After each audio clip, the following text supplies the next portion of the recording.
We're going to talk a little more about the whole Vanek Moulson deal.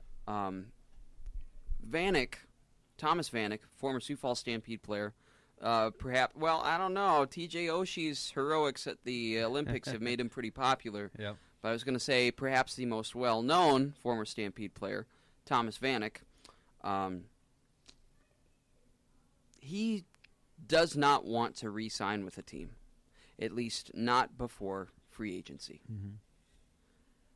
It's no hard feelings.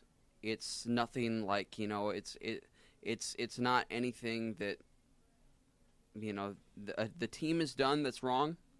It's not you, it's me. Vanek wants to hit free agency. Yeah. He wants to. You only get one chance to come into big money. As in, as an unrestricted free agent. You only get one chance to come into big money.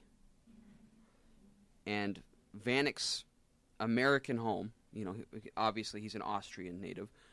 His American home is Minnesota. He went to the University of Minnesota. He played for the Gophers.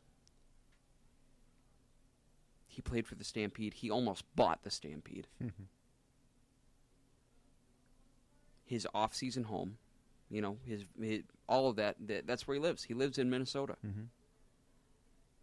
His wife is from Minnesota. His dog is from Minnesota.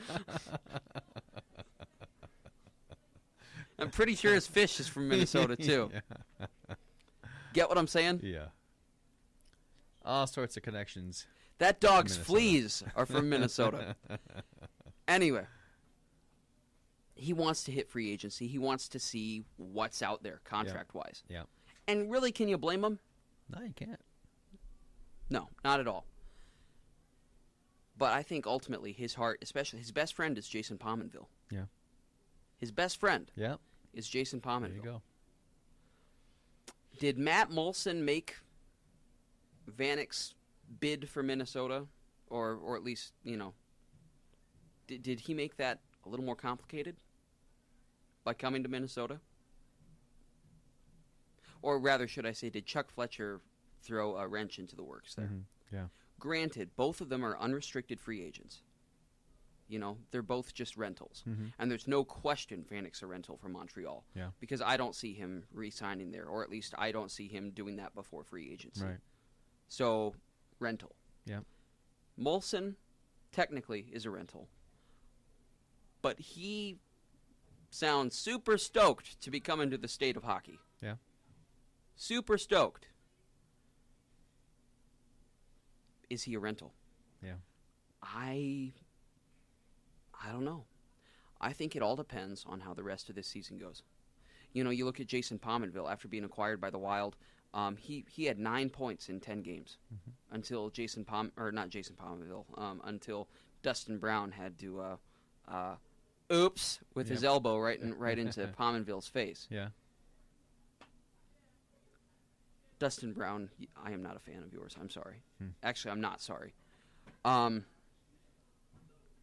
That was just inexcusable. Anyway, getting back on track here. If Moulson plays well, and if he really kind of fits in with that team chemistry, I think he's a missing piece that can help take this team to the next level. And I don't just mean the second round of the playoffs. Right. I mean a deep playoff run. Right. And I think he could play himself into a contract. And I think if you're Fletcher, and if you know that contract is probably going to be less expensive, Danny Heatley's coming off the books. He is coming off the books. That's $7.5 million in cap space. Gone. Mm-hmm. Well, or maybe I should say reacquired. Mm-hmm. So Minnesota needs to add a veteran defenseman. I'm really honestly surprised that they did not trade for one. But Moulson, for 2 second-round picks and Torrey Mitchell, and you get Cody McCormick in the deal, yeah, I'll take it. I'll take it in a heartbeat. I think Moulson plays himself into a contract, and if, and here's a big if you know that it is going to be considerably less than what Vanek will be asking, because I think he could be asking somewhere in that $6 to $7 $0.5 million 5-year deal, something like that. You know, if you can get Moulson for maybe $4 million, $4.5 million, Right. go for it. Sure. Go for it. He's at like $3.3 million right now. I think, and granted, it all depends on how well he does here, you know. But if you're Chuck Fletcher, I think you have to go for it. I think you do. And he's young, you know. He's 30, you know, so he's not on the right or on the wrong side of it. But, you know, he's in his prime, and he's a sniper, and he adds something to this team that, honestly, they've lacked for a long time, and that's scoring. It used to be just the Gaborik show. Now it's Parisi, Koivu, Pominville, Granlund, Coyle, Moulson, Heatley. I mean, boom, boom, boom, boom, boom, boom, just falling into place. There's no question this is the most talented team in Minnesota Wild franchise history. Fans are expecting big things. Yep. The brass, they're expecting big things. You bet. And we're going to take a short break. You are listening to The Power Play Hockey Talk Radio here on KCFS 94.5 FM.